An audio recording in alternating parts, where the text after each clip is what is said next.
Shalom, kasih karunia dan damai sejahtera dari Tuhan kita Yesus Kristus ada pada saudara semuanya.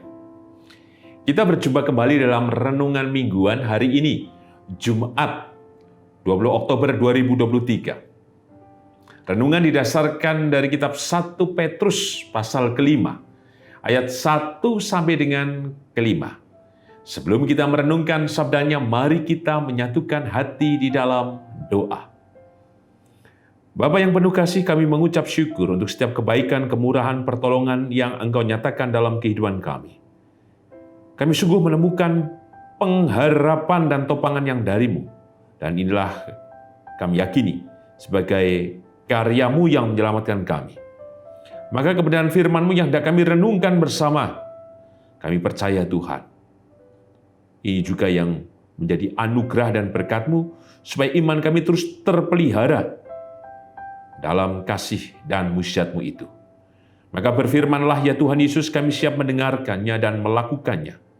Dan kami yakin, oleh kasih karunia-Mu ya Tuhan Yesus, Engkau memberikan pengampunan atas setiap dosa dan pelanggaran kami. Di dalam-Mu ya Tuhan Yesus, sang sumber kehidupan dan keselamatan, kami naikkan doa ini dengan syukur dan percaya. Amin.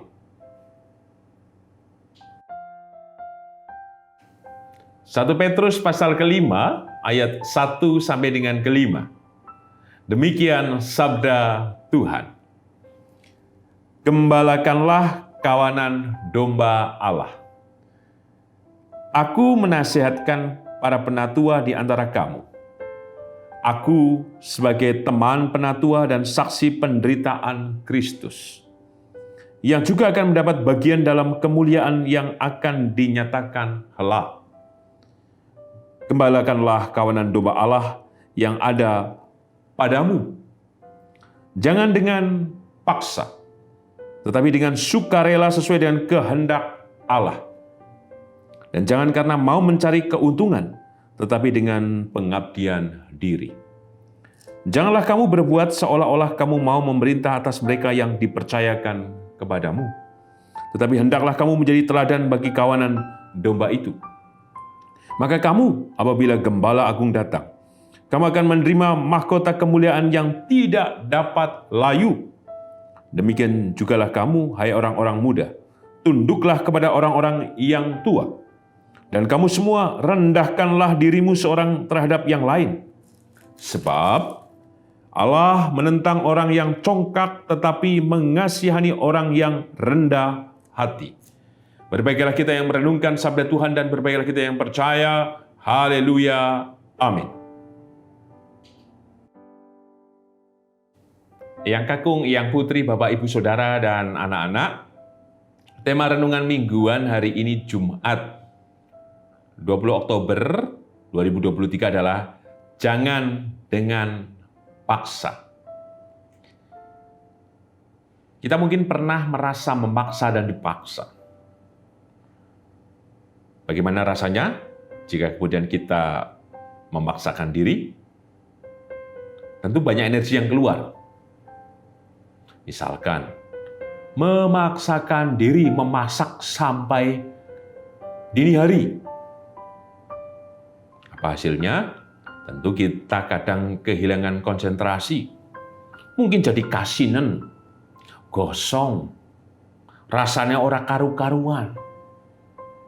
Pada hasil, bagaimana dengan tubuh kita? Wah, mungkin ya jadi capek, keroan, dan merasa lemas. Atau jika kemudian kita memaksa yang lain, supaya sependapat dengan kita, biasanya dalam diskusi, dalam rapat, mungkin juga duduk di angkringan, di pos ronda, di kafe, berdebat tentang situasi, misalkan saat ini, tentang perpolitikan yang sedang hangat, atau antara peperangan antara Rusia dan Ukraina, antara Israel dan Hamas. Ketika kita mengadu argumen dan berdebat, keinginan kita kan supaya yang lain mendengar dan ya betul pendapatmu. Tapi ketika ada yang lain tidak sependapat, apa yang kita lakukan? Kita coba biasanya bertahan mati-matian dan memaksa rekan kita, atau sahabat, bahkan mungkin di tengah keluarga untuk sependapat dan membenarkan apa yang kita sampaikan.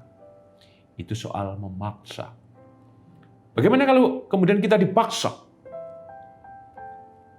Tentu keadaannya sama, tidak mengenakan.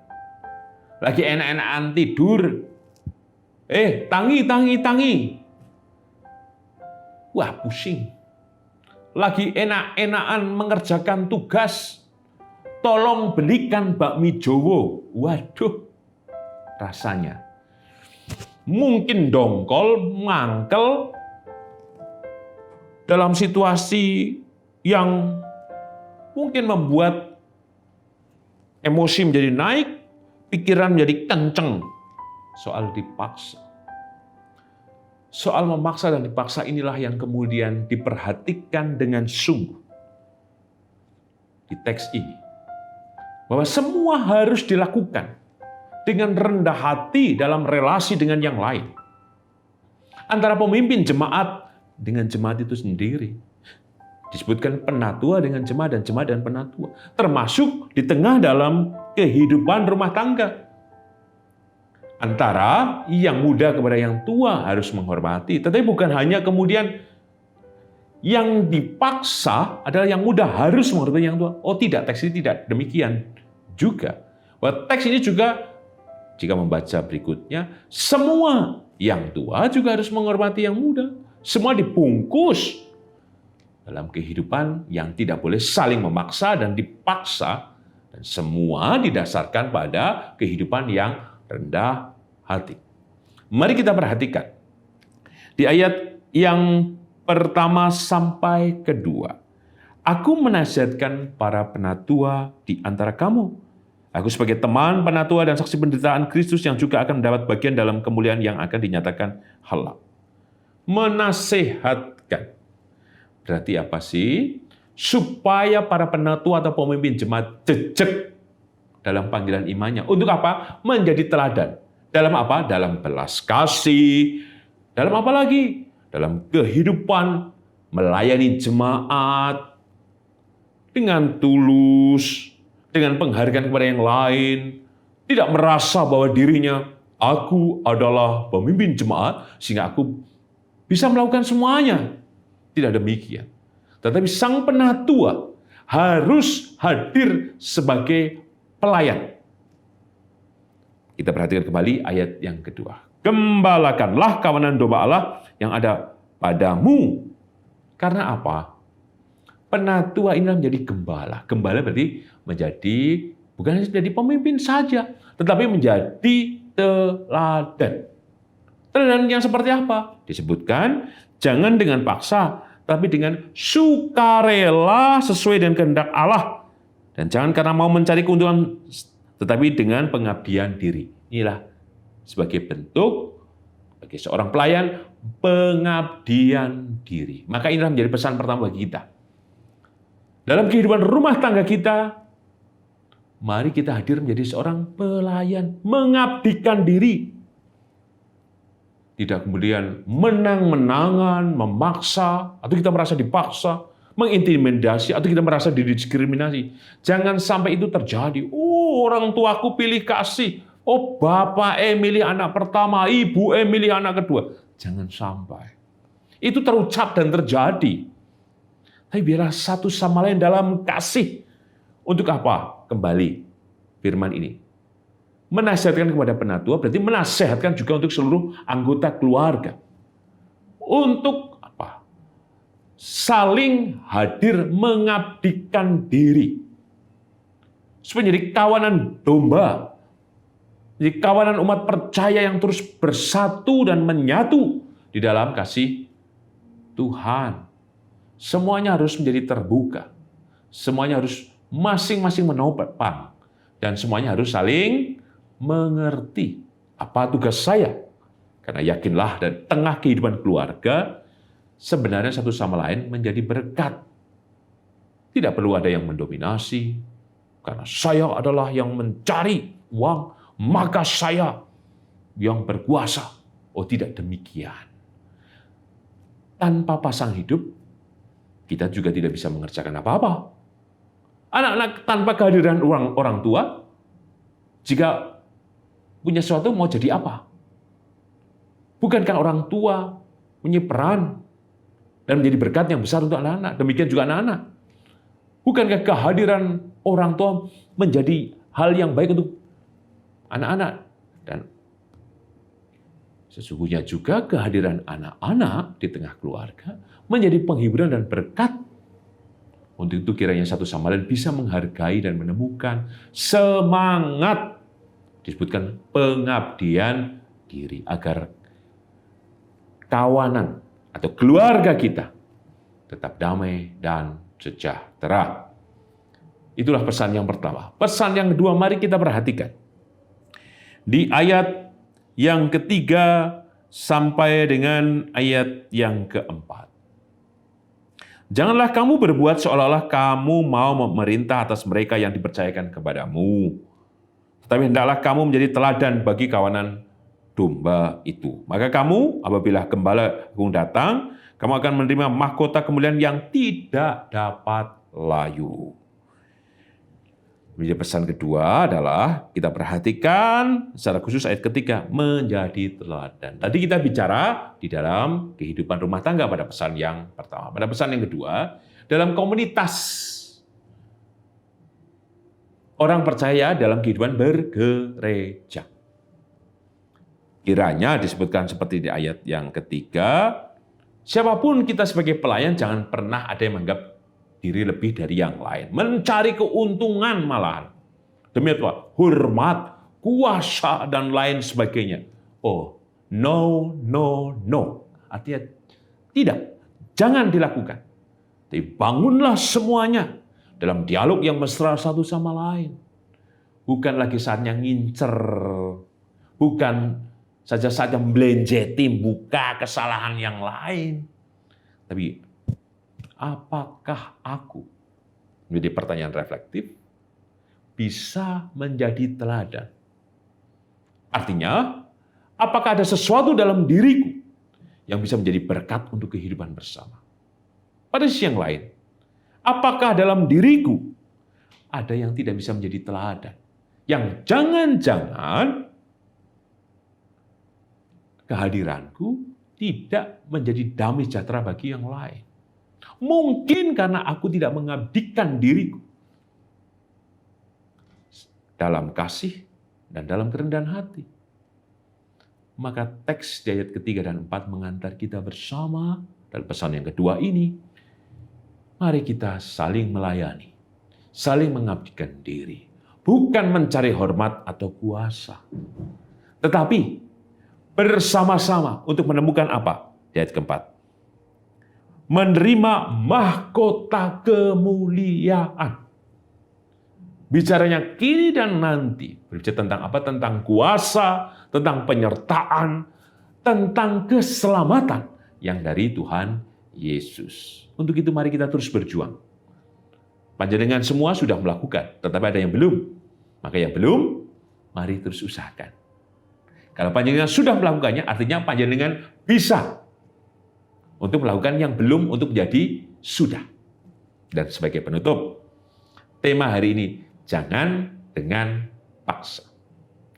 Maka apapun kehidupan kita bersama di tengah keluarga, di tengah kehidupan bergereja, bermasyarakat, berbangsa, dan bernegara, semua dibangun seperti di ayat yang ke-5.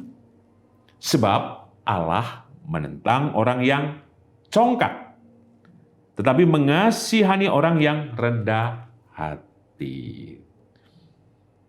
Dan demikian, kita hilangkan kata memaksa dan dipaksa. Tetapi semuanya hadir dalam kerendahan hati. Supaya kita berelasi, dimulai dari tengah kehidupan keluarga, di tengah kehidupan bergereja, bermasyarakat, berbangsa, semuanya dibangun dalam kesadaran spiritual kita, meneladan seperti apa yang Tuhan tunjukkan dalam kasih-Nya, dalam pikiran perasaannya, dalam kerendahan hati dan pengorbanannya. Maka yakinlah, semua yang kita lakukan menjadi berkat untuk kehidupan kita secara pribadi. Karena kita akan bisa mengendalikan diri. Untuk apa? Tidak cepat-cepat marah karena merasa tidak mendapatkan penghargaan. Tidak cepat-cepat ngambek karena kita merasa kita dikesampingkan dan lain sebagainya. Tapi dengan kerendahan hati, kita merelakan diri dalam banyak hal dan melihat semuanya dengan baik, dengan positif, bahkan merayakan kehidupan terus dengan bersyukur dan tetap hadir di tengah-tengah dan bersama-sama di keluarga, di gereja, masyarakat dan bangsa ini. Percayalah, dengan kerendahan hati itulah Tuhan hadir memimpin kita. Karena Roh Kudus, yaitu Ia sendiri, yang menyatakan itu, bahwa Ia yang memampukan kita, maka Ia yang juga memimpin, menopang kehidupan kita. Tuhan memberkati. Amin.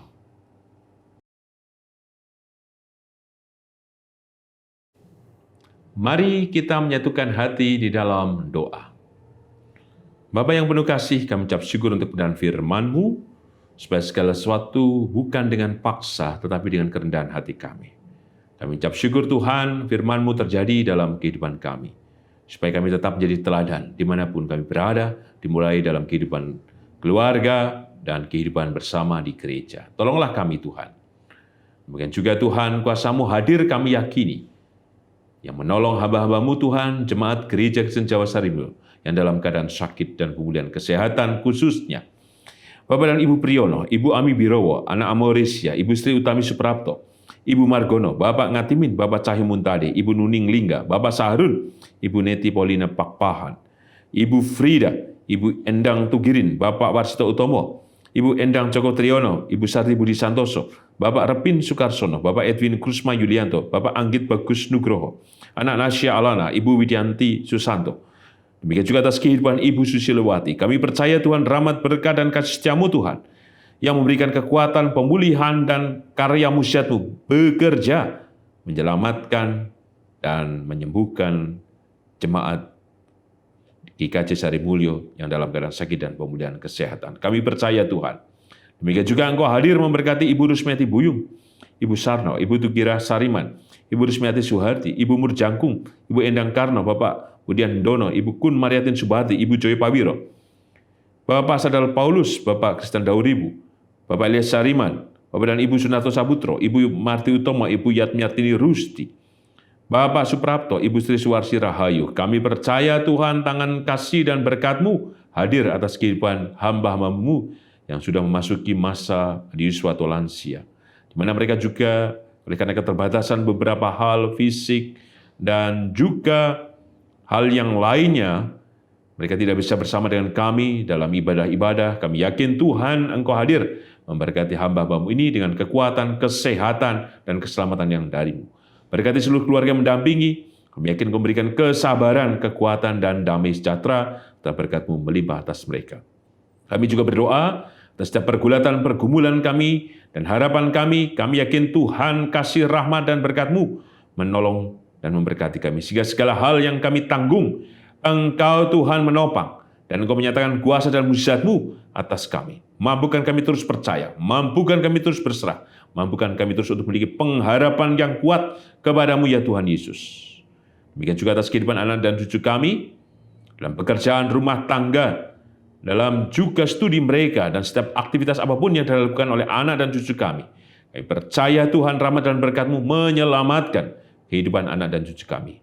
Berkatilah juga kehidupan bergereja di GKJ Sarimulyo. Hanya kasih-Mu Tuhan yang memberkati, kasih-Mu yang menolong, dan kasih-Mu yang terus menumbuhkan kehidupan persekutuan di gereja-Mu di GKJ Sarimulyo.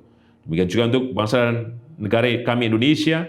Kami yakin Tuhan Engkau berkati para pemimpin bangsa kami dengan kasih setia dan berkat-Mu, dan mampukan kami terus hadir menjaga merawat negara kesatuan Republik Indonesia.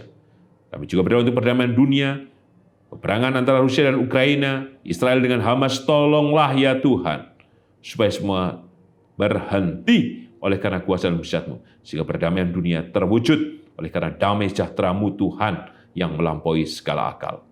Inilah doa kami ya Tuhan Yesus, yang kami serahkan dengan percaya, hanya dalam nama dan kuasa-Mu ya Tuhan Yesus. Amin. Tuhan Yesus memberkati Eyang Kakung, Eyang Putri, Bapak, Ibu, Saudara, dan anak-anak kini dan selamanya. Amin.